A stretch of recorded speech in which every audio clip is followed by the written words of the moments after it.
հայաթափում են Հայաստանը։ Սպիտակ եղեռն, շատ ճիշտ է։ Իսկ ադրբեջանցիք դուք չեք կասկածում, ինչ տեմպերով աճելու են Հայաստանում։ Եթե նպատակ էլ դրվեց, ամեն մեկը մի 15 երեխա են ունենալու, մենակ շուտ դեմոգրաֆիան փոխեն, մի հատ սիրուն 5 տարի հետո ռեֆերենդում են անում,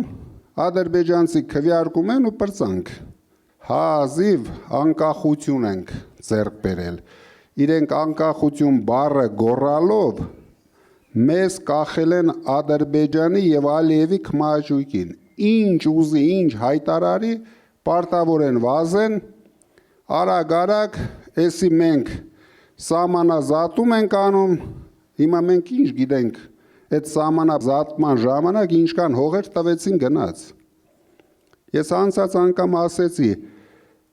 հիմա ինչքան տվել են արդեն Հայաստանի տարածքներ, դեռ չեմ ասում Արցախի մասին, Արցախը հանձնեցին մեր 70 տարի կուտակած զենքերը, վերցրեցին, նվիրեցին իրանց, միլիարդ դոլարների զենքեր, ինչքան երիտասարդների թողեցինք, ինչքան երիտասարդների ապագան կործանեցինք, ընդամենը մեկ մարդու և մեկ խմբակի քմահաճույքին է դրված ամբողջ մեր երկիրը, ամբողջ մեր ժողովուրդը,